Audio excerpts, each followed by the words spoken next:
की शुरुआत में हमें अफगानिस्तान के सड़क को दिखाया जाता है, जहाँ पर टोनी स्टार्क, जो जीनियस मिलीनियर और हथियार बनाने वाली कंपनी स्टार्क इंडस्ट्रीज का मालिक है, वो अफगानिस्तान में अपनी जेरिको मिसाइल की टेस्टिंग करने के लिए आया था। जब वो अमेरिकी सेनाओं के साथ अपने घर जा रहा था, तभी कुछ आतंकवादी के लोग उन पर हमला करते हैं। सारे सैनिक उस हमले में मारे जाते हैं। टोनी अपनी जान बचाने के लिए गाड़ी से बाहर आता है और एक जगह पर छुप जाता है। तभी उसे अपनी कंपनी की मिसाइल दिखती है और वो मिसाइल वहाँ पर ही ब्लास्ट हो जाती है। टोनी उस ब्लास्ट में घायल हो जाता है। जब टोनी को होश आता है तब उसे आतंकवादियों ने बंदी बनाकर एक गुफा में बांधकर रखा था। अब यही से हमें 36 घंटे पहले का सीन दिखाया जाता है, जहाँ पर टोनी को arms dealer of the year के लिए नॉमिनेट किया गया है। यहाँ पर हमें पता चलता है कि टोनी ने अपने पिता की मौत के बाद उनके पुराने दोस्त के साथ मिलकर अपनी कंपनी स्टार्क इंडस्ट्री शुरू की, जहाँ पर वो नए नए आविष्कार किया करते थे जिससे अपने देश की भलाई की जा सके। और टोनी को देशभक्ति का अवार्ड देने के लिए स्टेज पर बुलाया जाता है, लेकिन टोनी वहाँ पर मौजूद नहीं होता।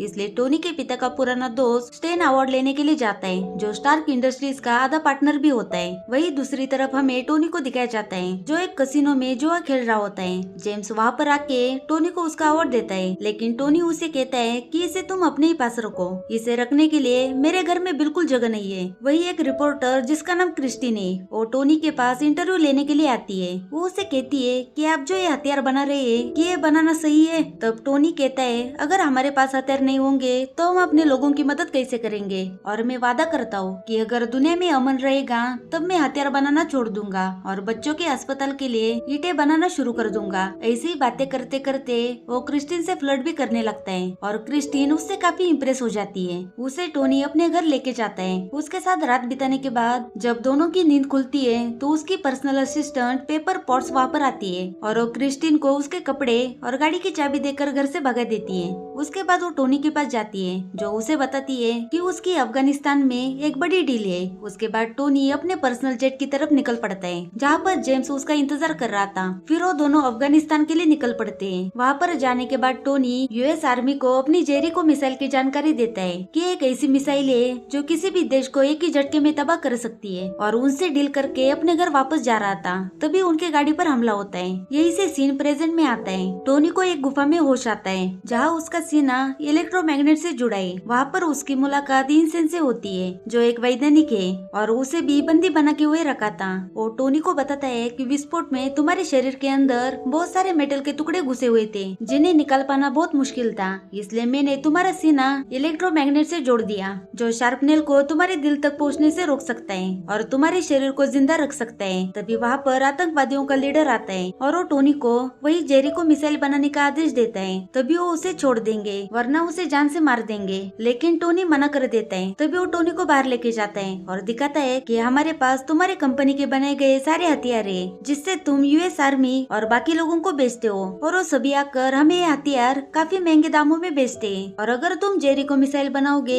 तभी हम तुम्हें आजाद कर देंगे। अब टोनी उस मिसाइल को तैयार करने के लिए मान जाता है। गुफा में जाने के बाद टोनी और इंसेन चुपके से जेरिको मिसाइल बनाने का दिखावा करते हैं, लेकिन असल में वो एक सूट बनाना शुरू करते हैं, जो उनके घर जाने का रास्ता है। उसके बाद टोनी एक मिनी आर्क रिएक्टर डिजाइन करता है, जो उसके सीने के इलेक्ट्रोमैग्नेट को शक्ति देगा। टोनी और इंसेन दिन रात काम करके मार्क 1 सूट बनाते हैं। यह सूट भारी, कच्चा, लेकिन बहुत शक्तिशाली होता है। आतंकवादियों को उन पर शक भी होता है, लेकिन टोनी उन्हें दिखाता है कि वो जेरिको मिसाइल ही बना रहे हैं। आखिरकार उनका मार्क 1 सूट तैयार हो जाता है और इंसेन यहाँ से भाग जाने के लिए आतंकवादियों का ध्यान भटकाता है। टोनी सूट पहनकर अपनी शक्तियों से आतंकवादियों के ठिकान को नष्ट करता है, लेकिन इंसेन उसमें मारा जाता है। लेकिन मरने से पहले वो टोनी को कहता है कि मेरी फैमिली मर चुकी है, मैं जिंदा भी रहकर क्या करता, लेकिन तुम अपनी जिंदगी बर्बाद मत करो। ये सुनकर टोनी वहाँ से बाहर आता है और उस जगह पर जितने भी स्टार्क इंडस्ट्रीज के हथियार थे उन्हें ब्लास्ट करवा कर एक रेगिस्तान में आकर गिर जाता है। तभी जेम्स वहाँ पर आके उसे रेस्क्यू करके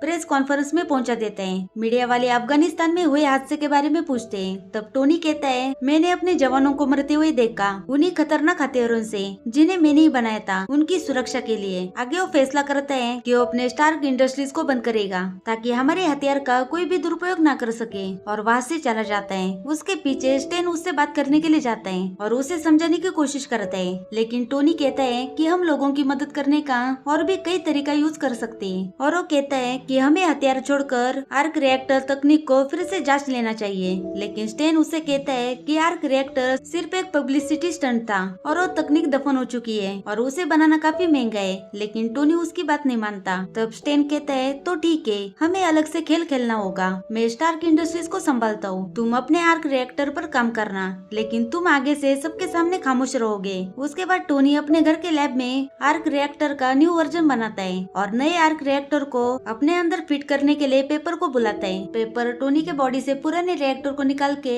नए आर्क रिएक्टर को फिट करती है। वही दूसरी तरफ आतंकवादियों को रेगिस्तान में टोनी ने बनाया हुआ मार्क 1 सूट मिल जाता है और वो लोग सभी टुकड़ों को जमा करते हैं। इधर टोनी अपने लैब में नया सूट बनाने का काम शुरू करता है और उसे मार्क 2 नाम देता है। सबसे पहले वो अपने जूते पे काम करता है ताकि वो सेफली लैंडिंग कर सके और ये मॉनिटर की मदद से उसकी बार बार टेस्टिंग लेता है। टोनी अलग अलग परसेंटेज ऑफ एनर्जी को अप्लाई करता है और वो सफल भी होता है। वो जार्विस को सूट में फुल पावर सेट करने के लिए कहता है ताकि वो सबसे ऊंची जगह पर जा सके। लेकिन टोनी जब आसमान में 81,000 फीट की ऊंचाई पर पहुंच जाता है तभी उसके सूट पर बर्फ जमने लगती है और सूट का सिस्टम बंद हो जाता है, जिससे वो फिर से जमीन की तरफ गिरने लगता है। लेकिन थोड़ी नीचे आने के बाद सिस्टम फिर से चालू हो जाता है, जिससे टोनी सेफली अपने घर पे लैंडिंग करता है। उसे अपने लैब में एक रैप किया हुआ गिफ्ट मिलता है जो पेपर ने उसे दिया था। उसमें टोनी का पुराना आर्क रिएक्टर होता है और उस लेटर में लिखा था कि ये सबूत है कि ये टोनी स्टार्क का दिल है। उसे देखकर टोनी काफी खुश हो जाता है।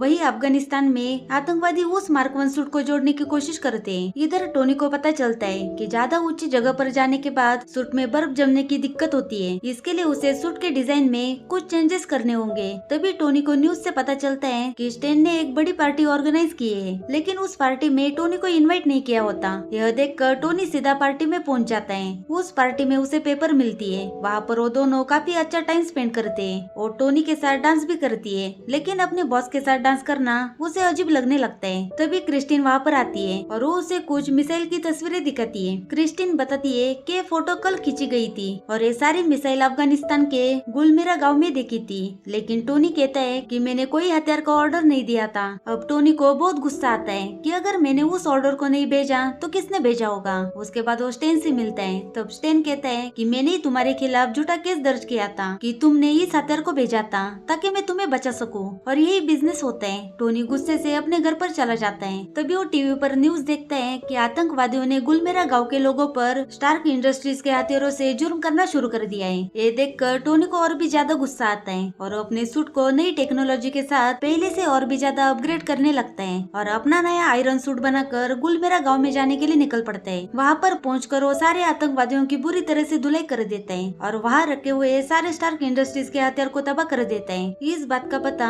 अमेरिकन एयरफोर्स को चल जाता है और वो पता लगाने की कोशिश करते हैं कि ये तबाही किस जहाज ने मचाई है। तभी उन्हें एक छोटा अनजान जहाज दिखाई देता है। वो फाइटर प्लेन को उसके पीछे लगा देते हैं। तभी जेम्स को टोनी का कॉल आता है। वो उसे कहता है कि जिसे तुमने देखा वो कोई प्लेन नहीं बल्कि मैं हूँ। वही एक फाइटर प्लेन क्रैश हो जाता है और उसमें से एक जवान नीचे गिरता है, लेकिन उसका पैराशूट खुल नहीं रहा था। तभी टोनी जाकर उसका पैराशूट खोलने में मदद करता है। ये देखकर सारे खुश हो जाते हैं। जेम्स कहता है कि मुझे अब प्रेस कॉन्फ्रेंस में क्या कहना होगा। तब टोनी कहता है जो हर बार कहा जाता है कि ये ट्रेनिंग एक्सरसाइज थी। उसके बाद जेम्स प्रेस के सामने कहता है कि गुलमेरा गांव में दो दुश्मनों के बीच लड़ाई हुई जिसमें हमारा कोई हाथ नहीं है। उसके बाद स्टेन सीधे आतंकवादियों से जाकर मिलता है। आतंकवादियों का लीडर स्टेन से कहता है कि हमारा दुश्मन एक ही है। वो स्टेन को टोनी का पुराना मार्क 1 सूट दिखाता है। वो उसे कहता है कि तुम्हें टोनी की विरासत चाहिए, अगर हम साथ में काम करें तो मैं तुम्हें ये सूट तोहफे में दूंगा और तुम मुझे बदले में लोह पुरुष के शक्ल में तोहफा वापस दोगे। लेकिन स्टेन उसे अपने टेक्नोलॉजी से कुछ मिनटों के लिए पैरालाइज करता है और उसके एरिया को तबाह करके वो सूट अपने साथ ले जाता है। वही टोनी पेपर को कहता है कि तुम मेरे ऑफिस में जाकर वहाँ के मेन कंप्यूटर को हैक करके सारे भेजे गए हथियार की लिस्ट लेके आओ ताकि मैं कालाबाजारी करने वालों को रोक सकूं। पेपर उसके कहने पर उसके ऑफिस में चली जाती है और मेन कंप्यूटर से सारी इन्फॉर्मेशन निकलती है। तभी फाइल ट्रांसफर करते हुए उसे एक वीडियो मिलता है। तभी उसे पता चलता है कि टोनी पर आतंकी हमला स्टैन ने करवाया था और उसी ने सारे हथियार को उन्हें भेजे थे। पेपर सारी इन्फॉर्मेशन लेकर जाने वाली होती है। तभी स्टैन वहाँ पर आता है, लेकिन पेपर किसी तरह बचकर वहाँ से निकल जाती है। तभी स्टैन को पता चलता है कि पेपर सारी इन्फॉर्मेशन लेकर गई है। वही पेपर कार्लसन से मिलती है जो गवर्नमेंट एजेंसी का एजेंट है। वो टोनी को मिलना चाहता था। तब पेपर उसे ऑफिस में लेके जाती है और कहती है कि अब ऐसी मीटिंग होगी कि तुम जिंदगी भर याद रखोगे। दूसरी तरफ स्टेन काफी डरा हुआ था। उसे यह बात पता थी कि सच जानने के बाद टोनी यहाँ पर आ सकता है। उससे पहले स्टेन सीधा टोनी के घर पर जाता है और अपने टेक्नोलॉजी से उसे कुछ मिनटों के लिए पैरालाइज करता है। वो टोनी के सीने से आर्क रिएक्टर को निकालकर उसे सब कुछ बता देता है कि इन सब के पीछे मैं ही था, और वहाँ से चला जाता है। आर्क रिएक्टर निकालने की वजह से टोनी की दिल की धड़कनें धीरे धीरे बंद होने लगती है, लेकिन किसी तरह से टोनी अपने पुराने आर्क रिएक्टर को अपने सीने में लगा देता है जो पेपर ने उसे गिफ्ट किया था। वही स्टेन टोनी का नया आर्क रिएक्टर मार्क 1 सूट में फिट करता है और सूट पहनकर पेपर और गवर्नमेंट एजेंट पर हमला करते हैं। वही टोनी भी अपना आयरन सूट पहनकर स्टेन को रोकने के लिए निकलता है। वही स्टेन पेपर को मारने वाला होता है, तभी टोनी आकर स्टेन पर हमला करता है और उन दोनों के बीच काफी खतरनाक तरीके से लड़ाई होने लगती है। वही टोनी को समझ आता है कि स्टेन का नया सूट काफी पावरफुल है, वो उसे आसानी से नहीं हरा पाएगा। लेकिन उसे याद आता है कि ज्यादा ऊंचाई पर जाने के बाद सूट में बर्फ जमने लगती है और वो बड़ी चालाकी से स्टेन को अपने पीछे पीछे आसमान में लेके जाता है और वो 91,000 फीट की ऊंचाई पर पहुंच जाते हैं और स्टेन के सूट पर बर्फ जमने लगती है और उसका सिस्टम बंद होके वो जमीन की तरफ गिरने लगता है। टोनी भी धीरे धीरे नीचे आने लगता है, लेकिन टोनी देखता है कि स्टेन का सूट फिर से स्टार्ट हुआ है। उन दोनों में फिर से लड़ाई शुरू होती है, लेकिन टोनी एक जगह पर छुप जाता है और वो पेपर को कॉल करके सबसे बड़े आर्क रिएक्टर को ओवरलोड करने का आदेश देता है, जिससे ये जगह तबाह होगी और स्टेन मारा जाएगा। पेपर आर्क रिएक्टर को पूरी पावर के साथ ऑन करने लगती है और टोनी को छत से दूर चले जाने के लिए कहती है, लेकिन स्टेन उस पर गोलियां चलाने लगता है। इस वजह से वो भाग नहीं पाता। टोनी पेपर को बटन दबाने के लिए कहता है और पेपर बटन को दबा देती है, जिससे रिएक्टर में ब्लास्ट होने लगता है और स्टेन उसकी चपेट में आ जाता है और वहाँ पर बहुत बड़ा धमाका हो जाता है। उस धमाके में स्टेन आखिरकार मारा जाता है, लेकिन टोनी बच जाता है। अगले दिन कार्सन टोनी को एक स्पीच लिख कर देता है और उसे कहता है कि आपको प्रेस कॉन्फ्रेंस में यही बोलना है, बाकी हम सब संभाल लेंगे। टोनी प्रेस के सामने जाके कार्सन ने दी हुई स्पीच छोड़कर वो कबूल करता है कि मैं ही आयरन मैन हूँ। मूवी के एंड में हम देखते हैं कि निक फ्यूरी टोनी से मिलने के लिए उसके घर आता है, जो शील्ड का डायरेक्टर होता है। वो टोनी को एवेंजर इनिशिएटिव में शामिल करने के लिए आया होता है और इसी के साथ मूवी यहाँ पर खत्म होती है। Thank you for watching.